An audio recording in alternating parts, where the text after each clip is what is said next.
Pippa, come here. Come on up. You guys say hi. Say hi to everybody. I know it's been a while since we had a Pippa cameo. Hi, guys. Hi. Ooh, be careful. Oh. Hi, did you miss me finally? Oh. Hi, guys. Welcome back. So today we are... Pippa is drinking, of course.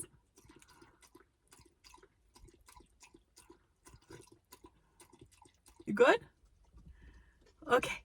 Hi guys, welcome back. So today we are doing another van update, and this is going to be the last major update. You're going to see the van put together today. Not exactly how I have it now, so I still have the curtain up, but you are going to see how it was all the way through up to me going back to my storage unit and to South Dakota to pick up all the stuff out of my storage unit from Car Living and all of my Amazon packages to kind of finish decorating everything out. So the last video you guys saw was finishing up the subflooring, the insulation, the plastic coated walls, and everything like that. So I'll remind you in this clip here. And so the next thing we have to do is put down the flooring. I decided to put down carpet flooring. These are just carpet squares from Lowe's.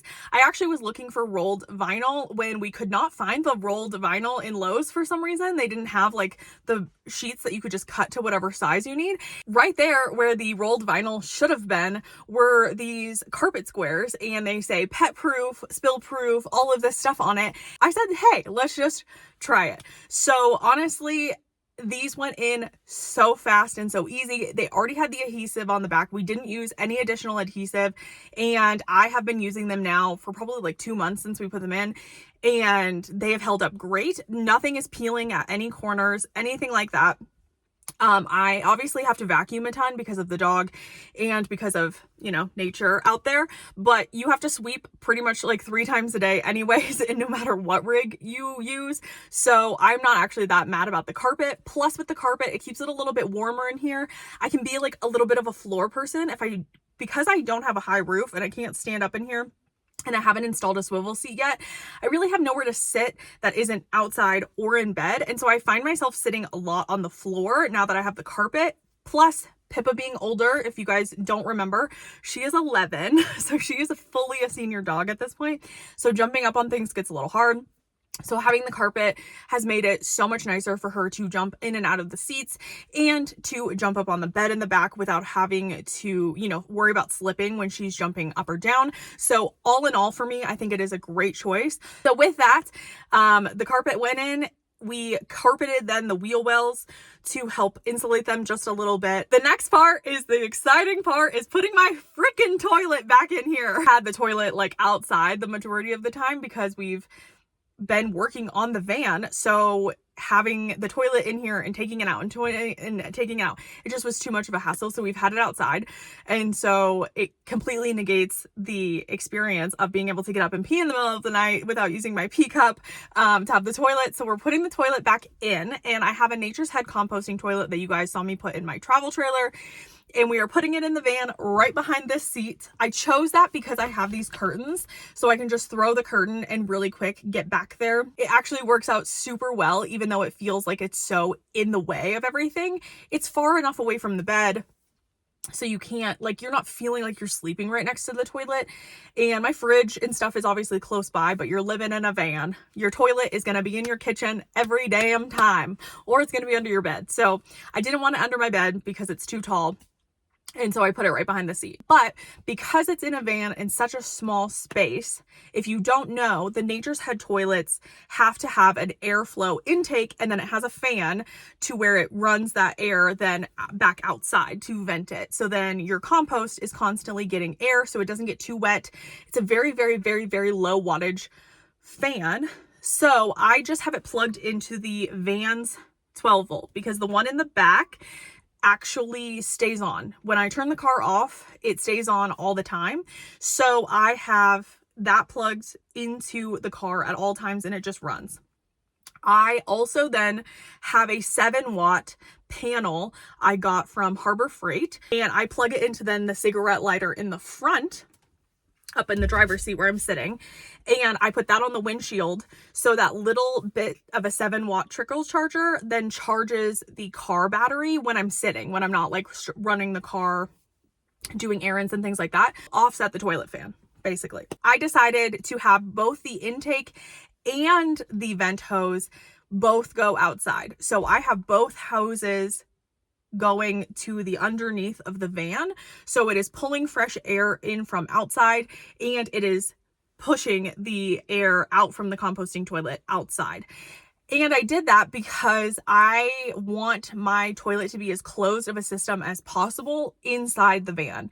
Because if it does start to stink, or if it gets hot in the summer or something like that, it's very rare that it smells that bad. And it's mostly the pee jug that smells most of the time. I will be honest, it's almost never the actual compost. But I just figured having it as a closed system and it all basically be vented outside, instead of having that fresh air intake open to the van, it would just minimize any smells in here really well. So we just drilled both of those through the floor. There are screens on both sides to the actual Nature's Head, but we put additional screens underneath just so nothing's like flying up there and getting stuck. Because flies, gnats, whatever are always going to be an issue with a composting toilet if you give them access to it. Obviously, they're attracted to that smell and they will go for it. Next thing is the bed. We had to build a bed in here.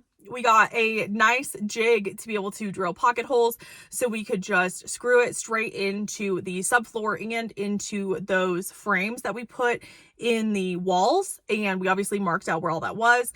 We just did a slat bed. It's a short full, so it is not for tall people. It's basically just for me to sleep in here by myself. My boyfriend's over 6 feet and it does not fit him in here super comfortably. I took a full mattress and all we had to do was cut off like 4 inches off of the back of it and it fits fine. And because the van is slightly slanted, it's a little narrower towards the back of the van versus the front. It was nice that we can make something custom, and it was really inexpensive since we just had to purchase the wood and the jig and the mattress. We drill every single hole for all of the slats, but we did a ton of slats so it holds both of us if we need to, but we've not had an issue. I think we honestly overdid it, but I wanted it to have great airflow underneath, so all those slats, all that airflow works really well. And it's high enough that I have enough storage underneath the bed that I don't feel super constrained with everything I can store under there. But it's also not so high that I can still kind of sit up in bed. I can't sit up like fully straight, but if I'm like slouched back and I'm on my phone, I can sit up in bed, which honestly is just fine. If I want to sit up straight, I just sit on the floor. Another thing we did was add screens to the pop-out windows. So on some of these Ford vans, I don't know every single model that has them, but they have those little pop-out windows where they just have the slit at the bottom, and it's really hard to put a screen over that because I'm used to being able to put the screens over the windows when you just crack them up top, but these don't really do that because the crack is at the bottom, so even if I put something over the top, it wouldn't reach. So what we did was we just took out the screws that hold in the window and cut a screen from just one of those garage door magnetic screens. I just had extra from when I cut out the back door and the side doors, and I just literally cut it out and we just put it up against the window, screwed it in so then it would stay, and then I put Gorilla Tape around it just to kind of like seal it on there so then it wouldn't, you know, blow in the wind, or there weren't any gaps that mosquitoes could get through if I was leaving them open at night. These worked out super good. I kind of wish I would have used the same screen material that we used for the toilet. It was like a screen door replacement screen. I think I may in the future go back and just put a screen door replacement screen in there because it's harder, because this screen is very soft and it already rips pretty easily. And we left Pippa in the van to go to dinner the other night, and I think she was a little anxious and she ripped one of the screens by like pawing at the door. And so that made me obviously really sad, but it does rip really easily. So I think I would put more of a screen in there, and I have extra of that. I just haven't had time to do it yet. So maybe sometime this summer, if I update that, I will show you guys. Okay, so here is like the little mini tour of how everything looks. So this is how I've been traveling in it for like 6-7 weeks. And honestly, there's a little bit of clutter, but it's not that bad. Starting in the front, I have one of those just drawer organizers. This is where I put kitchen stuff. This is where I put food. This is where I have, you know, just like my daily things like medication, my keyboard for my iPad, like all that stuff. Then I have the toilet and the trash can for the toilet. I also have the fridge. So I don't have like a cool 12-volt fridge right now. I've actually given away all of my 12-volt fridges that I had previously. So I did order another one. But for now, this little compressor fridge, since it doesn't have a freezer, it pulls almost like no power. I can leave it running on my big Bluetti for like days and days. And so I actually might keep it. I kind of like having a front opening fridge and then just get the other fridge and use it as a freezer like I kind of did in my trailer. And I obviously use this as kind of a nightstand right now since I don't have a countertop just yet for the kitchen / living area. Then underneath the bed is where kind of the chaos ensues. So I have my 5-gallon water jug. You guys have seen this. I've had one of these since my Honda CR-V days. This is my favorite way to have the water. It's just a Primo water jug with a spout. It's like a hand pump. It's super easy. And then you guys know, if you saw my Honda videos, I still have an outdoor shower that's exactly like that one. I have replaced it since then, but it is that same Reliance sprayer pressure shower, and that's what I do to shower and rinse off dishes and use it for literally everything. It's my favorite little thing. Underneath the bed then I have my clothes. I have my shower bag for when I go shower at Planet Fitness. I have an extra little thing that holds my like propane stove and like my lighter, like anything that kind of goes outdoor cooking that goes in this little other bin so I can just pull it out. Then behind that, I have an extra bin of like a bunch of stuff. And unfortunately, the two bins, I have like a garage bin and this extra bin, need to kind of go and get pared down. But they are a bunch of like Pippa stuff that I didn't know if I would need, but I'll probably drop a lot of it in my storage unit because I can get to it really easily now instead of it being, you know, 20 hours away. Then I have some extra stuff for working on the vans, like paint. I have some extra stuff for the composting toilet. I have my metal detector, my shovel. I have ordered mounts for these so I can just mount them either to the wall or to one of the doors so they're out of the way underneath. I have a gas can, obviously. I may get a smaller tank because in the summer I tend to stay closer to towns. But we'll see what happens with that, how much storage I need. And I have just an unfortunate bin of items that I need to sort through. Again, like I said, this isn't perfect.